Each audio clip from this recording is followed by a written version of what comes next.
Salmo 103, a partir do versículo 8. Nós vamos hoje estar discorrendo sobre a mensagem que diz as dimensões da paternidade. Salmo 103, a partir do versículo 8, diz assim: O Senhor é misericordioso e compassivo, longânimo e assaz benigno. Não repreende perpetuamente, nem conserva para sempre a sua ira.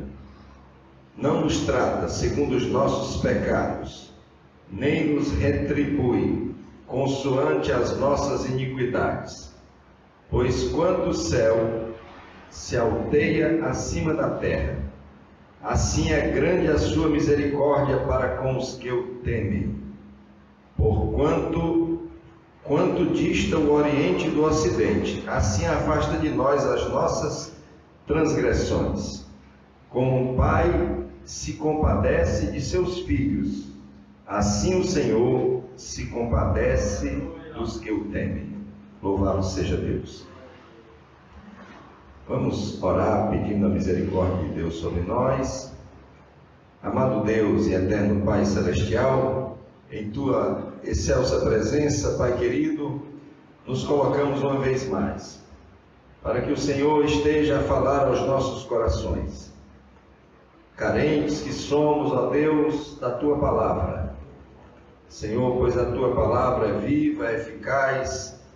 A Tua Palavra, Senhor Deus, faz maravilhas, e nós pedimos que ela esteja a agir em nossas vidas, em nossas mentes, em nossos corações. Que o Teu Espírito Santo nos visite e venha, Pai querido, a fazer maravilhas em nós. Em nome de Jesus, nós Te agradecemos por tudo. No nome de Jesus, amém e amém. Podeis assentar. Louvado seja Deus. Nesse dia dos pais, é um dia bem interessante, porque algumas pessoas têm a oportunidade de terem seus pais, e outros nem conhecem seus pais. Alguns outros perderam os pais há muitos anos, mas de uma coisa é certa: ninguém nasceu de uma chocadeira, né? Todos nós temos pais. Você pode não conhecer, pode nunca ter visto, mas todos nós temos pais. Eles podem estar vivos, podem estar mortos, podem estar ausentes, mas as influências paternais, elas estão presentes em nossas vidas, nosso último suspiro. Sejam elas genéticas, espirituais, sejam morais, educacionais, todos nós recebemos as influências paternas. E essas influências, elas são científica e biblicamente provadas que, diante da ausência ou do abandono, ou mesmo da omissão paterna,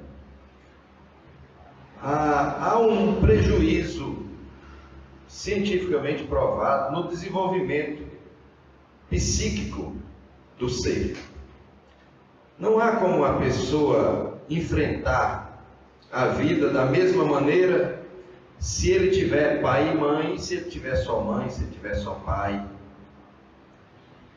Não vou longe, conheço bem de perto um caso.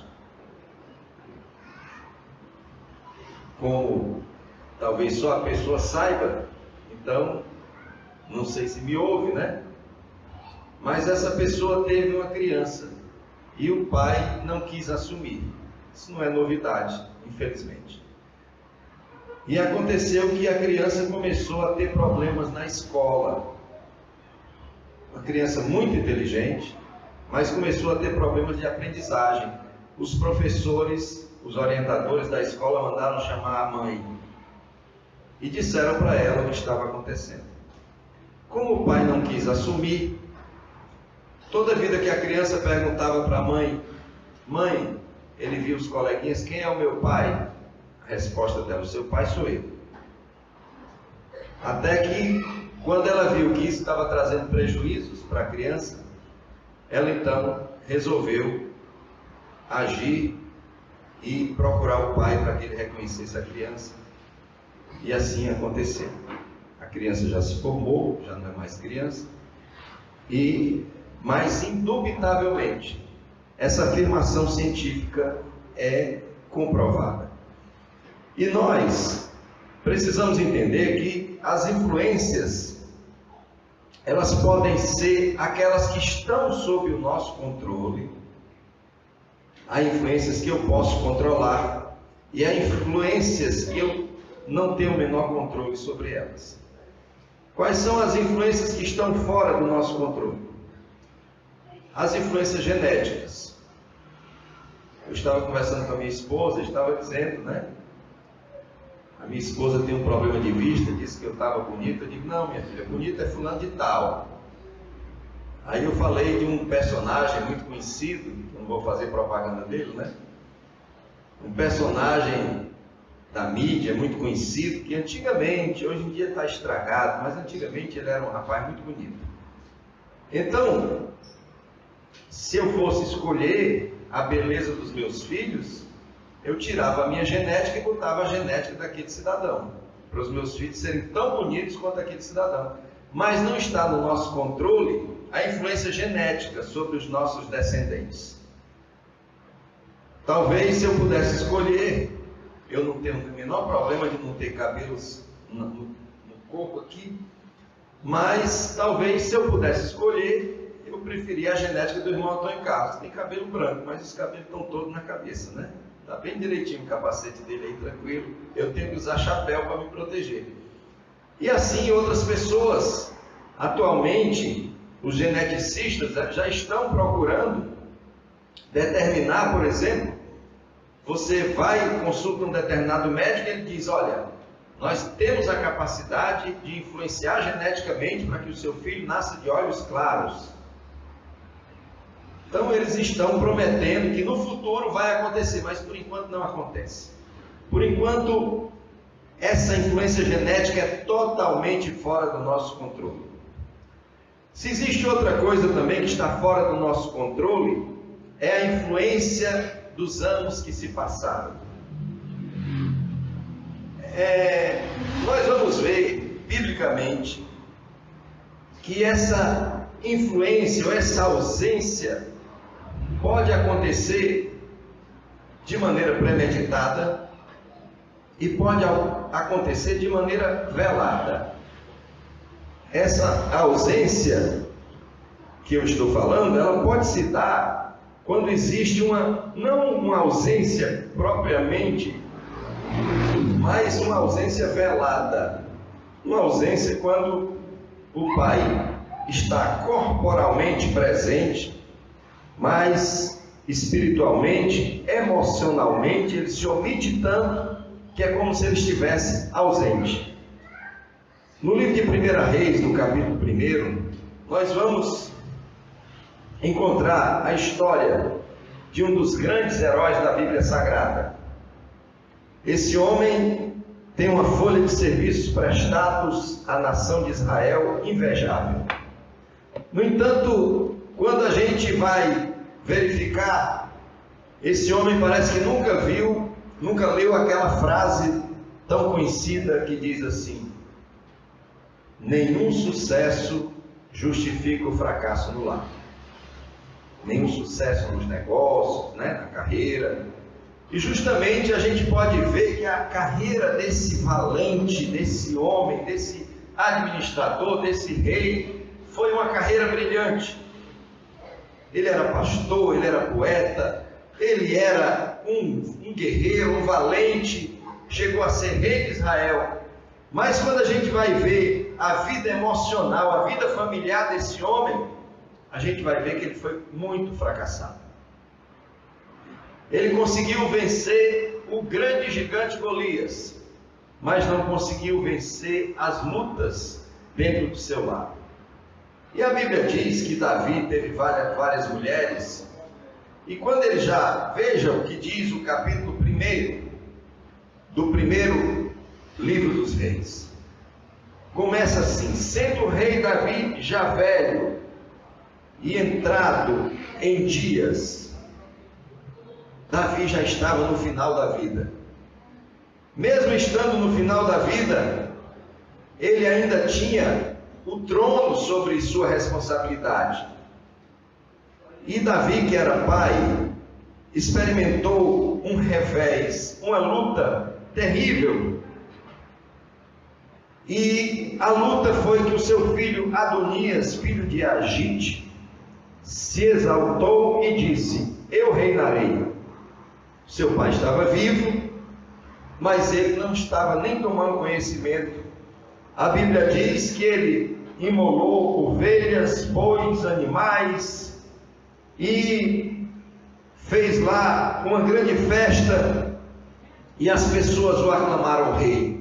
E o seu pai, acamado, já velho, foi desonrado por ele. Final da história, irmãos, não foi um final da história muito bom. Ele saiu envergonhado da história. E por que isso aconteceu? E aí nós temos a resposta no capítulo 1, no versículo 6, quando diz assim: jamais seu pai o contrariou, dizendo: por que procedes assim? Adonias, a Bíblia diz, era de uma aparência muito formosa, e portanto era um menininho, um filhinho do papai, e o papai nunca o corrigiu. E aquilo que nós não tivermos feito até a presente data, nós não poderemos mais consertar. As influências que porventura nós tenhamos exercido sobre os nossos filhos, que já não nos agradam hoje, elas não poderão ser reparadas, porque elas já estão gravadas nas memórias dos nossos filhos. Essa influência, essa ausência de pai era tão patente na vida de Davi, que no mesmo já no livro de 1 Samuel, no capítulo 2, nós vamos ver uma coisa terrível. Nós vamos ver algo que trouxe um profundo desgosto para o rei Davi. 1 Samuel, capítulo 2, versículos 22. Perdão, eu estou falando de outro personagem agora. Depois eu volto para Davi. Nós vamos ver outro personagem nessa feita, um sacerdote chamado Eli. E no capítulo 1 Samuel, capítulo 2, versículos 22 a 25, diz assim: Eli, porém, já era muito velho e ouvia tudo quanto seus filhos faziam a todo Israel, e de como se deitavam com as mulheres que serviam à porta da tenda da congregação. E disse-lhes: por que fazeis tais coisas? Pois de todo este povo ouço constantemente falar do vosso mau procedimento. Mas seus filhos, não, filhos meus, porque não é boa fama esta que ouço, e estáis fazendo transgredir o povo do Senhor. Pecando o homem contra o próximo, Deus lhe será o árbitro. Pecando, porém, contra o Senhor, quem intercederá por ele? Entretanto, não ouviram a voz de seu pai, porque o Senhor os queria matar. Esses filhos do sacerdote viviam dentro do templo, e ao invés de obedecerem a Deus e de se achegarem a Deus, pelo contrário, eles agiam contrariamente a tudo aquilo que o seu pai pregava e ensinava. Eu, quando ainda bem jovem, li uma frase naqueles adesivos que se colocam nos carros, e a frase dizia o seguinte: adote o seu filho antes que um traficante o faça. E eu diria que essa frase ficou cada vez mais atual. E a gente pode fazer várias. Adote o seu filho antes que um assaltante o faça. Adote o seu filho antes que um pedófilo faça. Adote o seu filho antes que um educador do mal o faça. É muito interessante como a Bíblia fala sobre a educação de filhos. Cada vez mais os pais estão terceirizando a educação. Cada vez mais os professores estão sendo incumbidos de trazerem a educação para os filhos, que os filhos não recebem no seu lar. Mas a palavra de Deus, no livro de Provérbios, ela nos traz uma noção muito interessante sobre a educação de filhos. Capítulo 22 de Provérbios, versículo de número 6, o proverbialista diz assim: ensina a criança. E ele diz assim: ensina a criança no caminho em que deve andar.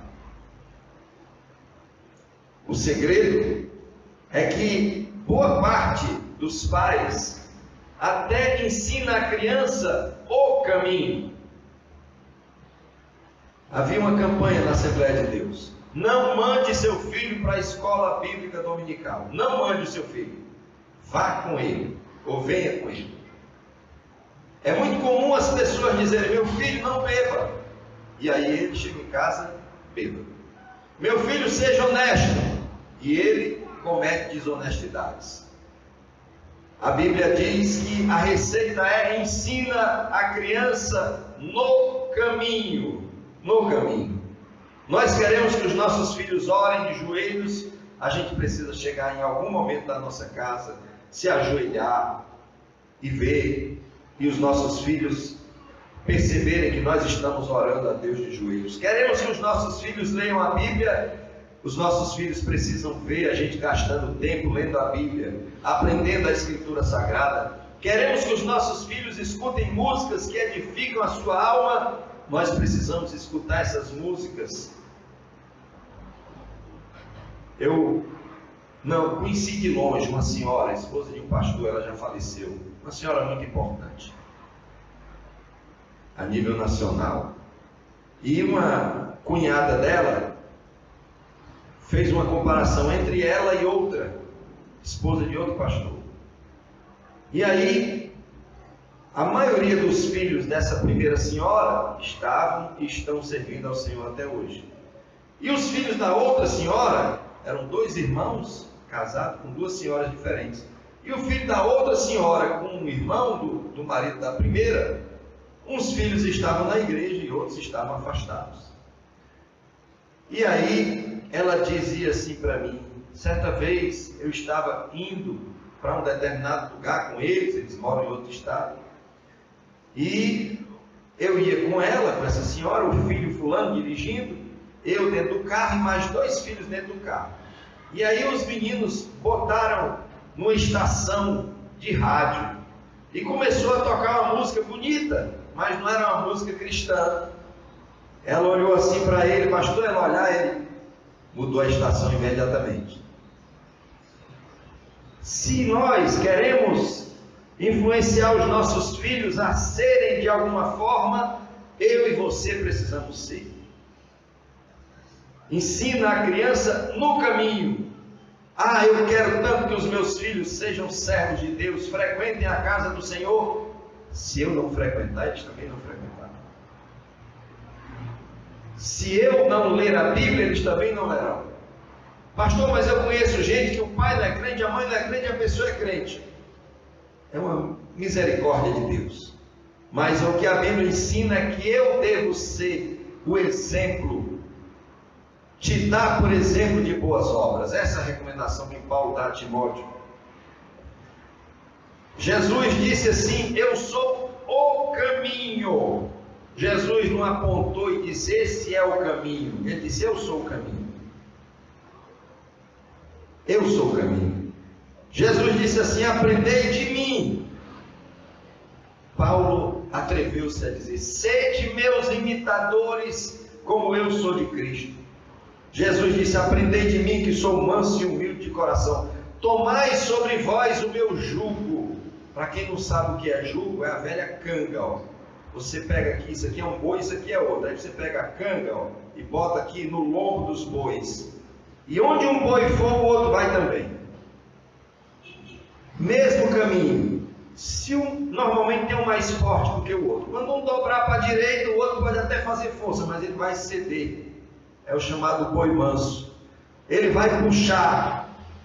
Então, os nossos filhos, eles devem andar encangados conosco. Encangado. Eu conheço gente que iria para a igreja e quando criança diz: eu ia ficar dormindo nos bancos. Antigamente os bancos eram menos confortáveis. E levava as crianças e ele não aguentava, mas ele ouvia. Alguma coisa ele ouvia, alguma coisa ele via com certeza nos seus pais. E o que acontece? A Bíblia diz: se nós ensinarmos as crianças no caminho que deve andar, ainda quando for velho, não se desviará dele. Porque a palavra de Deus é viva, a palavra de Deus é eficaz, é mais penetrante do que qualquer espada de 2 gumes, ela é apta para discernir os pensamentos e as intenções do coração. E o Senhor diz: a minha palavra cumpre o seu papel. Quando a palavra é enviada, pode ter certeza que ela não volta vazia. Aquele que ouve a palavra de Deus, ele, com certeza, ele vai ser julgado pela palavra. E a palavra é uma espada de 2 gumes. Ela pode fazer as duas coisas.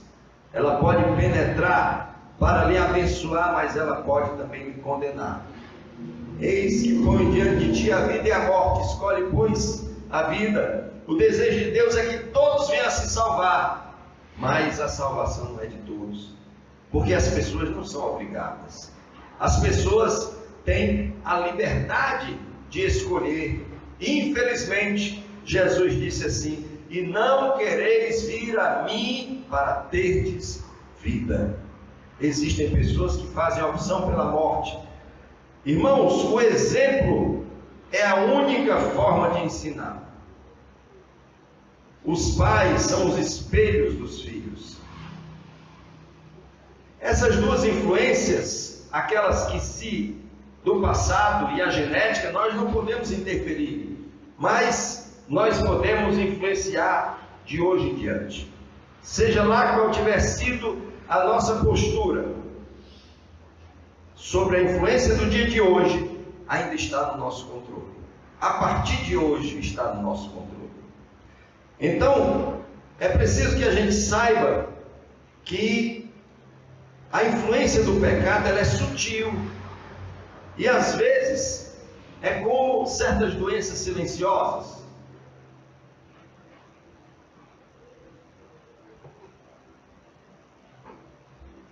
É alarmante a quantidade de pessoas que morrem de doenças silenciosas, como as doenças cardíacas, como o câncer de próstata, que as pessoas não prestam atenção, os sintomas são muito sutis. E a Bíblia diz, em Eclesiastes capítulo 9, versículo 10, diz assim: tudo quanto tiver a mão para fazer, faze-o conforme as tuas forças, porque no além para onde tu vais, não há obra, nem projetos, nem conhecimento, nem sabedoria alguma. Todos nós temos a oportunidade de, a partir de hoje, a partir de agora, assumirmos as rédeas da influência que nós exercemos sobre os nossos filhos, sobre os nossos descendentes e até sobre os nossos ascendentes. Então, é preciso que a gente seja cuidadoso e saiba de uma coisa. Existia um pensador que ele dizia assim: ninguém se torna vil de repente.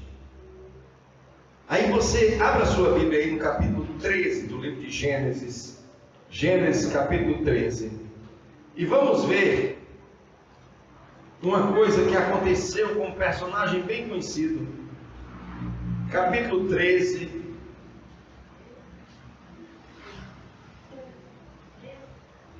Gênesis capítulo 13.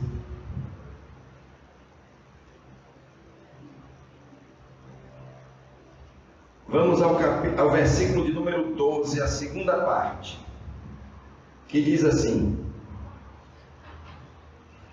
Gênesis capítulo 13, versículo 12, a segunda parte diz assim: e ia armando as suas tendas até Sodoma. Ia armando as suas tendas até Sodoma. Eu vou ler em outra versão, em outra tradução, para ver se fica mais claro ainda. Gênesis capítulo 13, verso 12. E armou sua tenda em direção a Sodoma. Ou seja, em nenhum momento a Bíblia diz que Ló, esse personagem, sobrinho de Abraão, Ló, ele havia se separado de Abraão. E Abraão disse: não, nós somos parentes, não vamos brigar por isso não. Se você for para a direita, eu vou para a esquerda. Se você for para a esquerda, eu vou para a direita. Eu tenho certeza que Deus vai me abençoar onde eu botar a planta do meu pé, porque Deus assim prometeu. E Abraão, homem de fé, e Ló viu a campina do Jordão, viu que era um campo verde, e a confusão entre os dois era por causa de pasto, para os grandes rebanhos, que os dois eram muito ricos. E os vaqueiros deles começaram a contender entre si, e Abraão disse: não é bom que a gente contenda. Pode escolher, não vamos brigar por isso não. É como quem diz, dinheiro a gente ganha, né? E Abraão manteve a harmonia e disse: pode escolher. E ele escolheu. Aí o versículo 12 diz isso: e ia armando as suas tendas até Sodoma. Em outra tradução diz: na direção de Sodoma. Aí os irmãos imaginem o que pôde acontecer.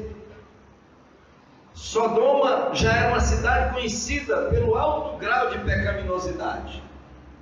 E aí ele começou a andar na direção de Sodoma. Irmãos, a influência do pecado é sutil. Ninguém se torna um pecador inveterado de uma hora para outra. Eu gosto sempre de contar a história de um cidadão que foi enforcado.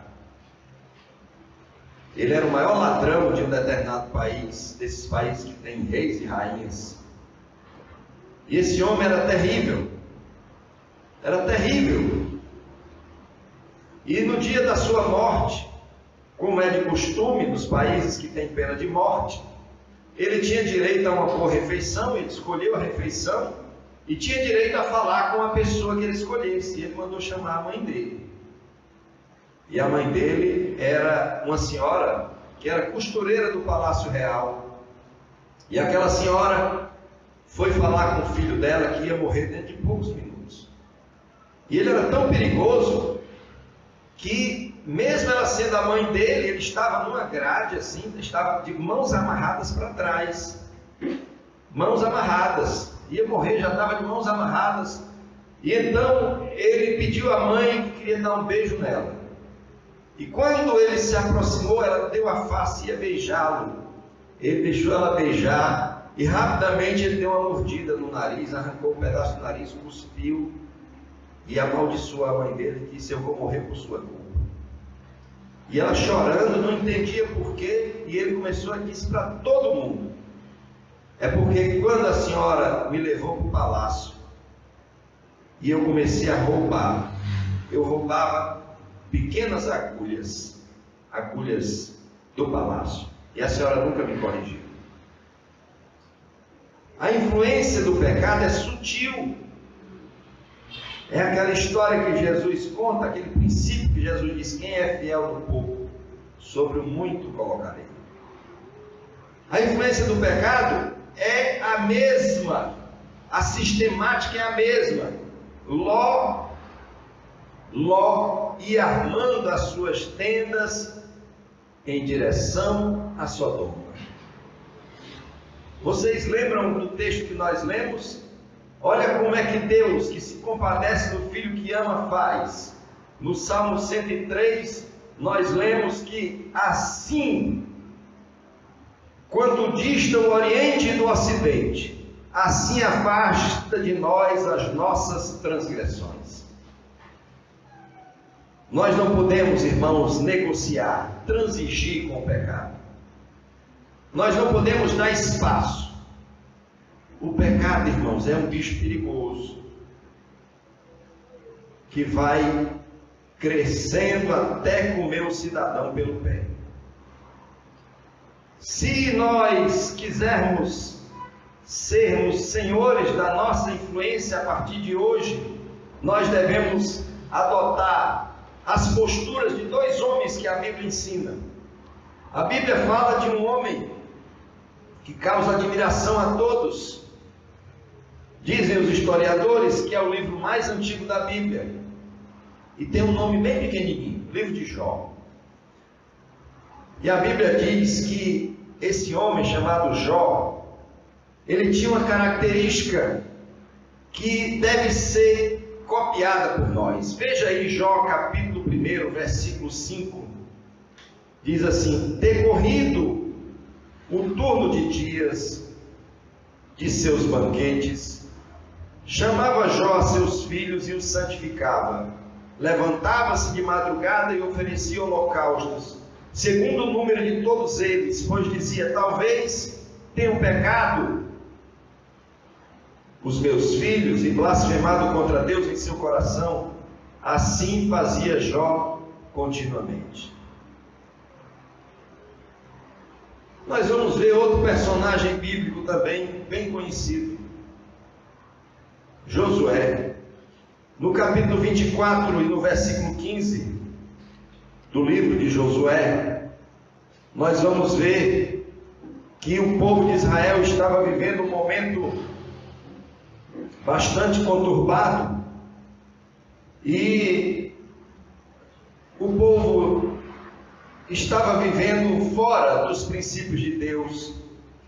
E então, capítulo 24, versículo 14, ele diz assim: agora, pois, temei ao Senhor e servi-o com integridade e com fidelidade.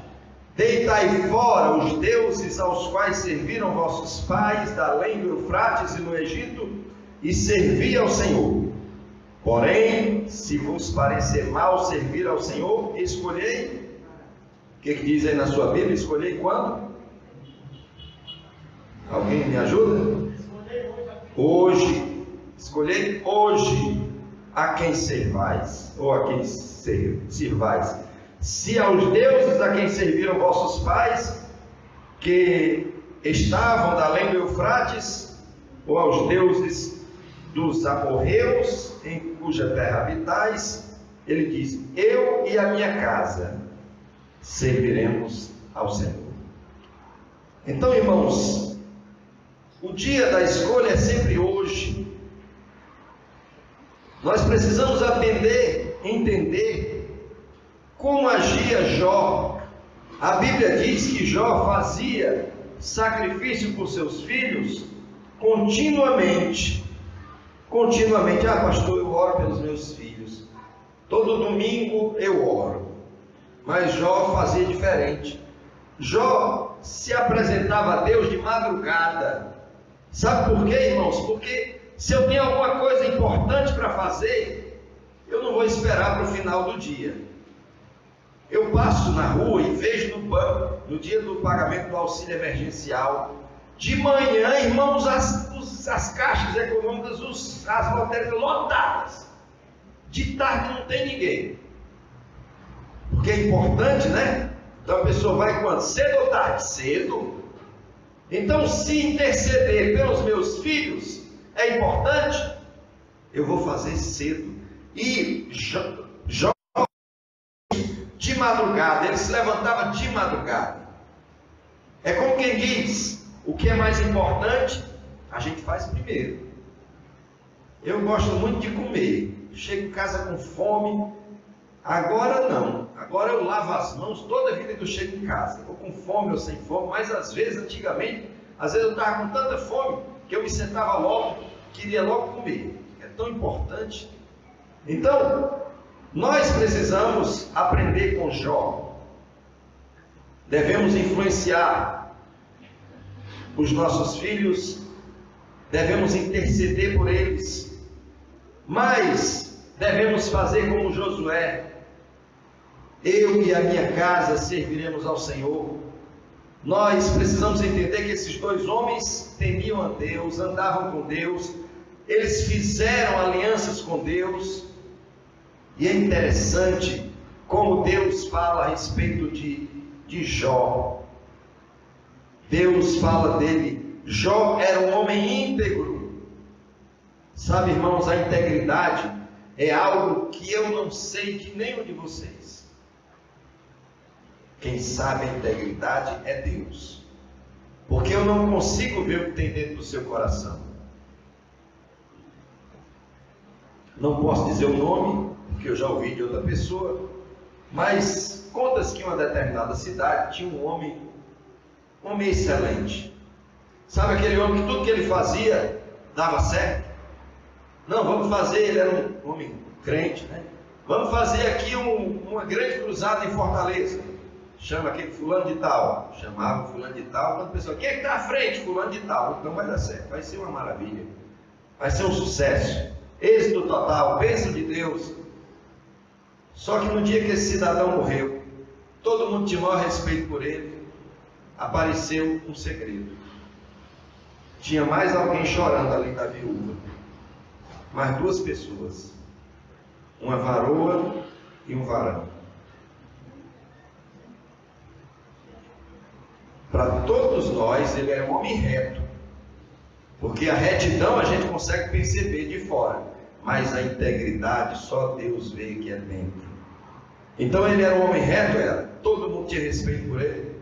Isso foi um segredo que pouca gente ficou sabendo, e eu tive acesso a esse segredo porque tinha um cidadão que já viveu bem mais do que eu. Esse homem já faleceu e esse outro já é bem idoso, mas descobriram isso. Então ele era um homem reto, mas não era íntegro. Não era íntegro. Mas Jó, diferentemente, recebeu o testemunho de Deus. Jó é um homem íntegro e reto, temente a Deus e que se desviava do mal. Quando a Bíblia fala a respeito de Josué, a Bíblia diz que Josué desafiou o povo a servir a Deus. Quando ele morreu, o povo serviu a Deus ainda há muito tempo. Por quê? Porque ele tinha um bom testemunho, ele dava um bom testemunho, era um bom espelho. Os homens viam nele integridade. Então, meus queridos, hoje, no Dia dos Pais, que nós tenhamos a grata atitude de sermos pais como Jó e como Josué. Assumirmos as nossas responsabilidades de sermos espelhos para os nossos filhos, para que não aconteça como aconteceu com Davi. Nós vamos ver a diferença entre a vida de Davi em relação aos perdas dos filhos e a vida de Jó. Quando os filhos de Jó morreram, Jó chorou, se lamentou e disse: o Senhor deu, o Senhor tirou, seja bendito o nome do Senhor. Por quê? Porque ele viveu a vida dele em favor dos filhos. Mas quando o outro filho de Davi, Absalão, foi assassinado porque também se revoltou e queria tomar o lugar do pai, aí Davi disse: Absalão, meu filho Absalão, quem dera se eu pudesse morrer no seu lugar. Dá para ver a diferença. Davi não fez enquanto vivo o que deveria ter feito. No dia da morte, ele queria fazer aquilo que não estava mais ao seu alcance. Não tinha mais jeito. Enquanto que Jó fez durante a vida o seu dever e se colocou diante de Deus, agradecendo a Deus porque ele tinha a consciência tranquila: eu fiz a minha parte, Deus me deu, Deus o tomou, seja bendito o nome do Senhor.